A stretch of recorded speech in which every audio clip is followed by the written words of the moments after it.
In this B2B sales funnel blueprint, you're going to learn a simple automated process for transforming prospects into leads and then pre-qualifying them before you ever get on the phone.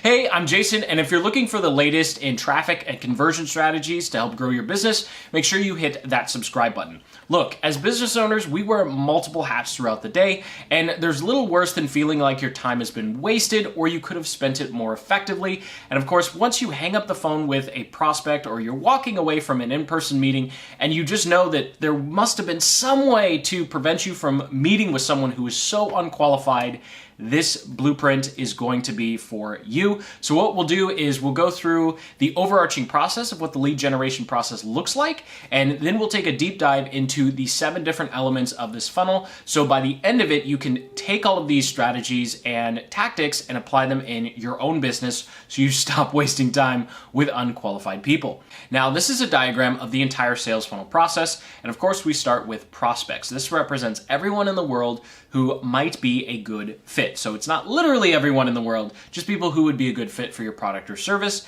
And through advertising and a content marketing strategy, you'll transform those prospects into audience members. So these are people who are following your social channels. Maybe they're subscribed to your YouTube channel, or they've just seen your ads a couple times, so there's a certain level of awareness that you actually exist. And once that awareness occurs, then you want to take those audience members and convert them into leads via something called a landing page, which we'll get to in a little bit. And once you have their contact information, this is where the conversion process starts, where you start warming people up and showing them what you can do to be more helpful to them beyond the ads and content and emails that they've already received. And of course, finally, we hope that they become a customer. So here's a diagram of what our specific B2B sales funnel blueprint is going to look like. We're going to go through each one of these in detail so you know exactly what you should and shouldn't do at each step of the process. So we'll start with your traffic sources. Then we drive all of that traffic to something called a landing page, where we offer something for free in exchange for collecting their contact information. And then of course, we actually have to deliver on whatever promises were made on the landing page. We'll get to that in a little bit here. And then the page that comes after the landing page is actually where you're going to start booking sales calls or booking sales appointments, or just getting the sales conversation started. And then after that, it will all depend upon how the new prospect or new lead interacts with that page. We might start sending them emails, or we might send them to a survey before they get on the call or before you go to an in-person meeting to make sure that they really are qualified to actually do business with you. So let's go ahead, start things off. There's going to be a timestamp table of contents in the description so you can easily skip around. The very first part of this is, of course, traffic. Where are all of your prospects coming from? Where are your potential leads coming from? And there are 3 primary sources that I recommend you start with when it comes to getting traffic to your landing pages. The first, of course, is YouTube. Obviously, I'm a little biased here as this is a YouTube video, but YouTube is, and specifically video, is a really great way to demonstrate your value and demonstrate that you can actually be helpful. Then, of course, if you don't want to hop on a video because it feels a little unnatural and uncomfortable, well, pretty much always is going to feel unnatural and uncomfortable just talking in a quiet room to a camera, then the next best step is creating blog posts that help solve micro problems for your ideal customer or your prospects. So obviously your product or service is going to help them achieve something that they're looking for, but they might also have smaller problems or other problems, or maybe they just have, a bunch of common questions people have that need to be answered before they get on the phone with you. This is a great source of content. And of course, you can take all of these suggestions and just start running ads. And ads on Facebook, Instagram, and YouTube, and maybe Pinterest, depending upon your niche, might be a great opportunity for you to shortcut the process of what could take 3 to 6 months with content marketing, whereas traffic, as soon as you turn it on, or paid traffic, I should say, as soon as you turn it on, you'll start getting a fresh batch of leads every single day to your site. Make sure you hit that subscribe button and check out the links below on some detailed guides on how to actually build traffic campaigns to do this. And once you have your traffic sources, it's actually time to start talking about your lead magnet. So you'll notice there's a big blank here. We're actually going to skip the landing page because a landing page is just a bridge in between your traffic audience and content and your lead magnet. So you actually need to figure out what your lead magnet is first before you can can create your landing page. So we're going a little out of order here. Now, all a lead magnet is something of value that you offer in exchange for your prospect's contact information. So we'll get to what to put on the landing page in the next step, timestamp table of contents, of course. Here I'm going to go through 3 different types of lead magnets or value pieces you can offer in order to attract people to your website and actually enter their contact information to get the lead magnet. So the very first one we have, and this is what I recommend starting with, is just a plain PDF. And this is going to be an audit or a case study. And pretty much what we want to do here with the audit is we want to show them everything that they're doing wrong or things they might be missing, to really show them, hey, you might have thought that you've got this under control, but you might not have this under control. And of course, the whole point is to point at the problem or the issue that they might be facing and make it as big as possible without blowing it out of proportion, of course. And then with the case study, what you want to do is provide an example or walkthrough of how your product or service was helpful to someone similar to wherever the prospect is. And this shows the prospect that, number 1, you can actually be helpful. Number 2, it is possible to achieve that result. And number 3, they might actually learn something by hopping on a call with you. So in both of these, they're teeing up the value of actually jumping on the phone with you. With the audit, we're saying, hey, you have all these problems, you should probably talk to me. And then with the case study, we're saying, hey, we've actually done this for other people just like you, so you should probably talk to us. Now, the next one we have is a video presentation or webinar. This is going to be the most complicated on the list because creating a webinar takes a really long time. Now, you may have seen webinars that run 60 to 90 minutes. That's not something you need to do here, especially when you're just getting started. It can be a very short video presentation, and it could actually be the same content as a case study or an audit, just in video form, where you do a little bit of training, you do a little bit of teaching, and then at the end of the webinar, you say, hey, if you want to learn more or if you want to get some free advice on how to be more successful, click the link below the video in order to book a strategy call. And of course, if you're doing a video, this is going to be on the page that's right after the landing page, but we'll get to those 2 pages in a little bit here. And to do automated webinars, you really all you need is a page with a video on it. You don't need fake chats. You don't need to have people signing up for a specific time and then coming back later. That's just overcomplicating the process. If you do want to get complex though, then Stealth Seminar and EverWebinar are 2 great options in order to run automated webinars without pulling your hair out on the tech side of things. Now, the final one is a calculator or a free tool. Now, you don't have to be an Excel nerd. You don't have to know Google Sheets in order to do this. You can go over to a site like Fiverr or Upwork, Freelancer, or Guru and find someone who can put together a easy-to-use calculator for your ideal customer or prospects. And essentially what you're doing here is you're saying, hey, you know what, if maybe you're thinking about buying a house, maybe they're thinking about investing, as you'll see in a moment here, or maybe they're trying to lose weight and they don't know how to calculate their macros or how many calories they should be eating. Those are just a few basic examples, but essentially what you want to do is just give them a tiny tool that allows them to do some math, because nobody likes doing math or calculations. Well, a very small percentage of people do.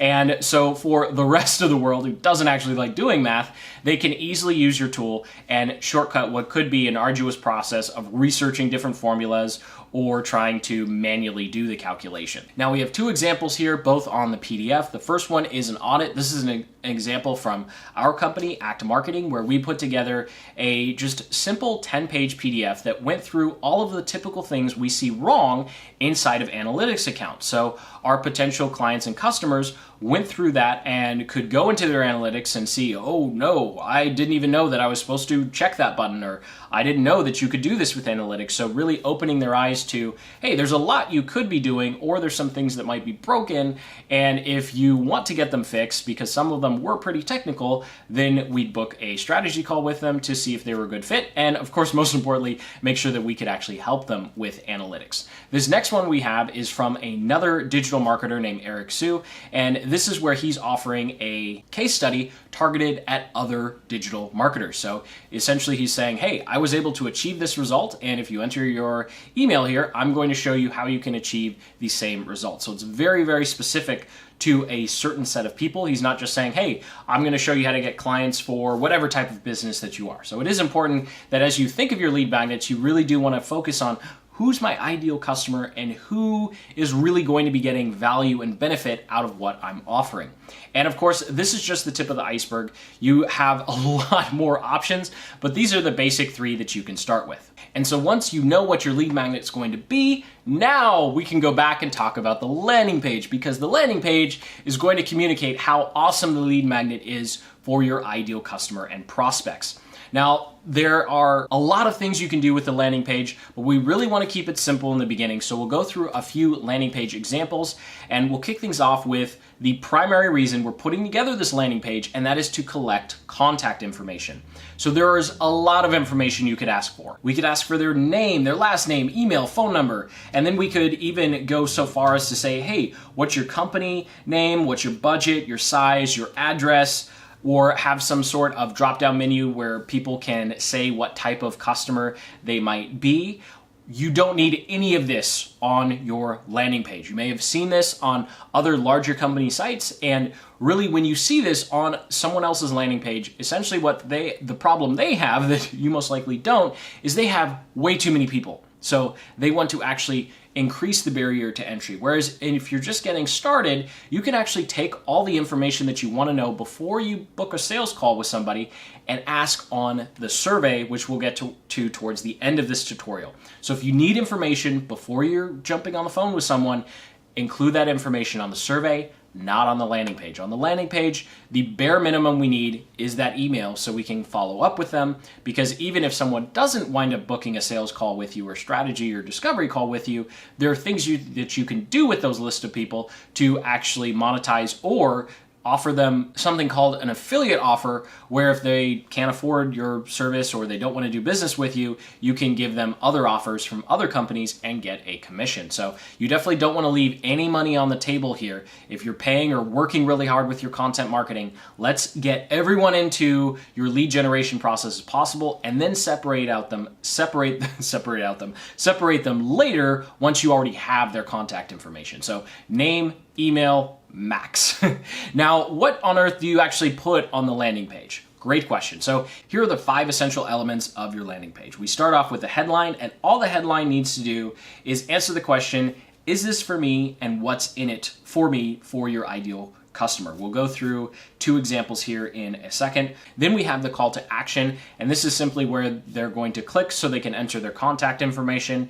If you want to do a little bit of a longer landing page, you'll have a couple bullet points that just talk about how awesome the lead magnet is for the person. So you don't want to talk about all the features. You really want to focus on what they're going to be able to learn or do as a result of getting the case study, getting the getting the audit, say that correctly, right? Getting the audit, or watching the presentation, webinar, free calculator, or Excel or Google Sheet. You definitely don't have to say that it's an Excel or Google Sheet, by the way. It's a quick tip. You can just say it's a calculator, because the perceived value of a calculator is much higher than the perceived value of just a plain old Google Sheet, right?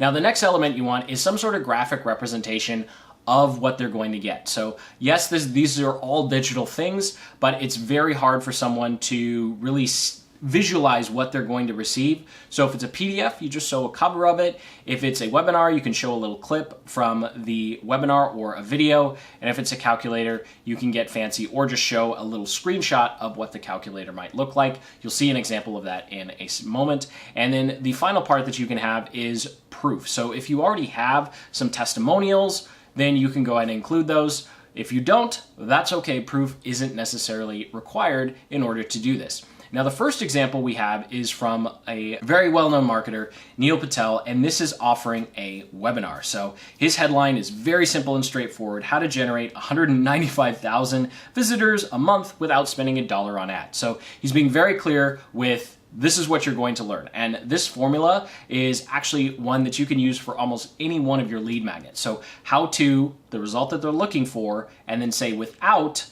whatever they think they have to do in order to get the result that's being talked about. Immediately there's a call to action, and so if someone clicks that, a little pop-up pops up where they can enter their name and email and select their webinar time, because Neil Patel is being a little fancy and using an automated system for his webinars.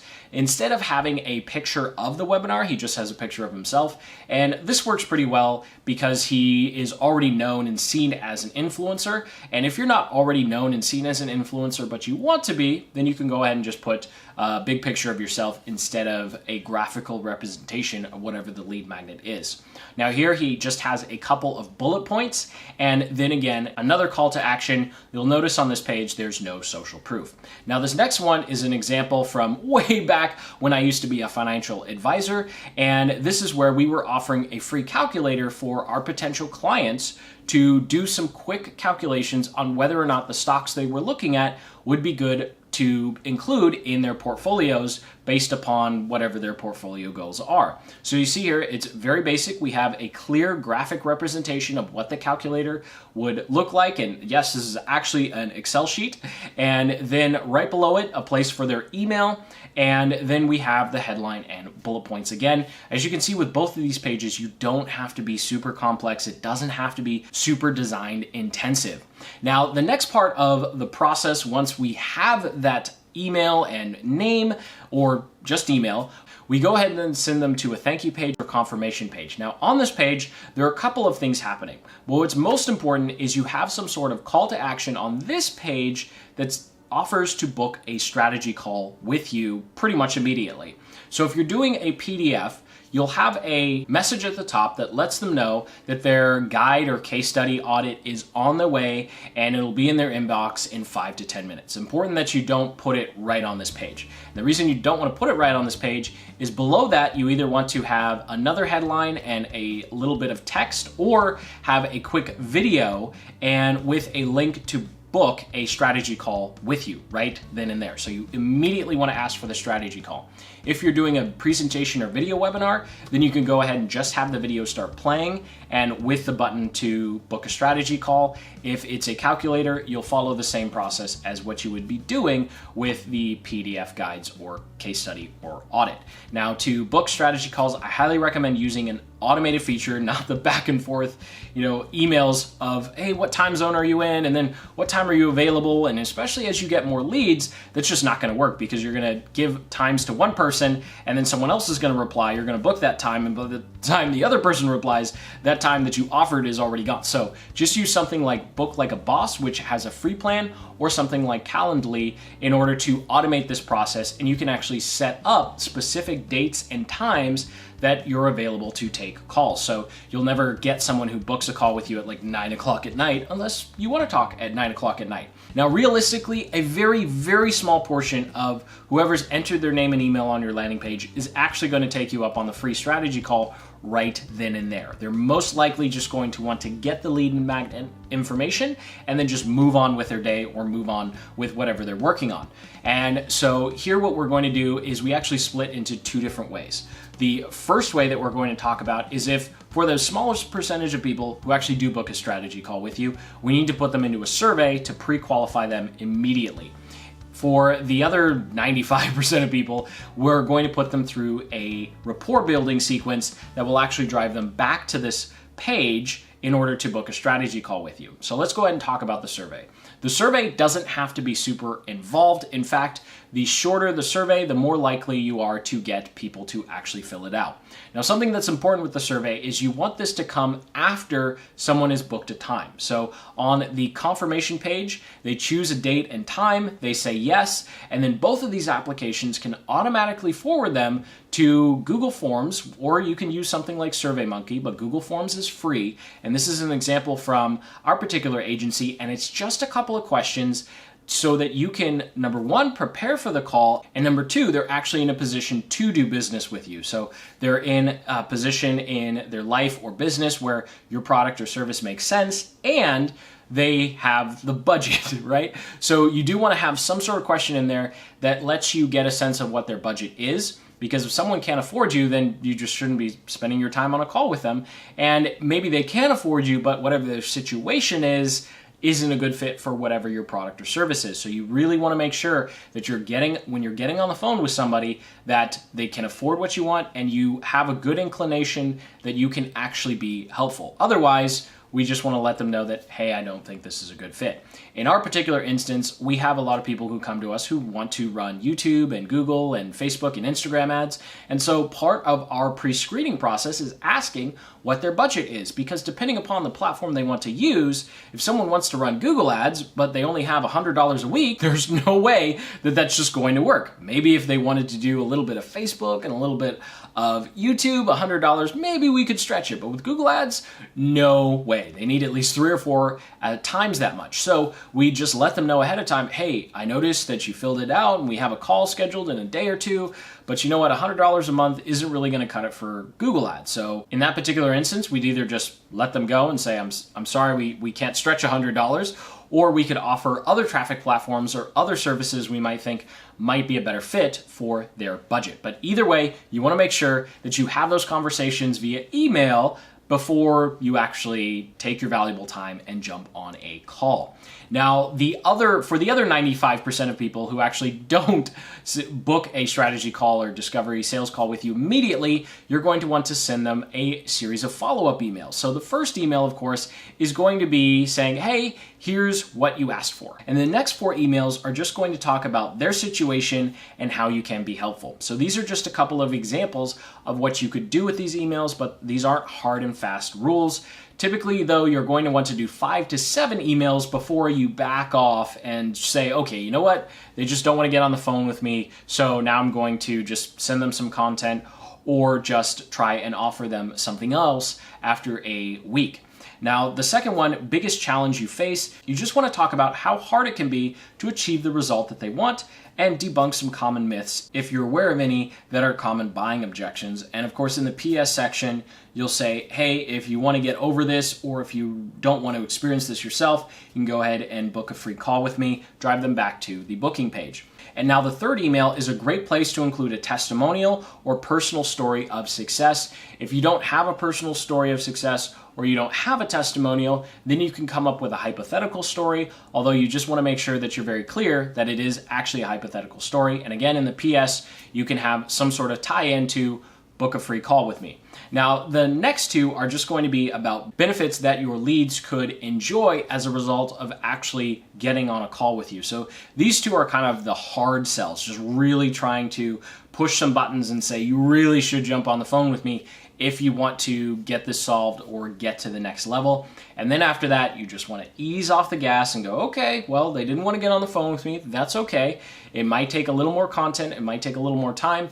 And then you'll want to look at a longer term email marketing strategy for all of the people who don't actually wind up booking a call with you after the first 5 to 7 emails. And that is all there is to it, to our B2B sales funnel process. So here's the diagram of the funnel that we put together in this particular video again. And just to briefly recap everything that we went over, we started with traffic, talking about the different types of videos or blog posts we could put together in order to demonstrate our value or just answer some common questions that someone might need before they get on the phone with us. Or we just talked about running paid ads. Links in the description to some tutorial videos that walk you through how to set up those paid ad campaigns to drive traffic to your landing page. Now, when it comes to your landing page, you can use something like Thrive Themes if you're on WordPress. If you're not on WordPress, then using something like ClickFunnels or GetResponse for your landing pages is the way to go. Links in the description to learn more about all of those solutions. Then when it comes to your lead magnet, you can use a free tool called Canva to put together great looking PDFs. Stealth Seminar or Ever Webinar if you want to go ahead and create webinars, although Thrive Themes, ClickFunnels, and GetResponse all allow you to create webinars inside of their platform, although they're not as robust as EverWebinar and Stealth Seminar. And of course, you have Google Sheets and Excel for your calculator. Then whatever page builder you're using for your landing page, you'll want to use for your confirmation page. Google Forms has you covered with your pre-call survey. And then we have Calendly and Book Like a Boss for when you're actually scheduling calls. And for an email autoresponder, we recommend ConvertKit or GetResponse. Again, links in the description to all of these recommended resources so you can learn more. So thank you so much for watching. I sincerely hope you got some value out of this video, and most importantly, you have a solid idea of what type of B2B funnel you can set up for your business to make sure that every time you go to a meeting, you jump on a sales call, the person is actually qualified, so you can spend more time with qualified people and have an automated process for getting those bookings. So go ahead and hit that like button, subscribe for more in-depth marketing and sales funnel strategy videos just like this one. And until the next, keep building the business you love.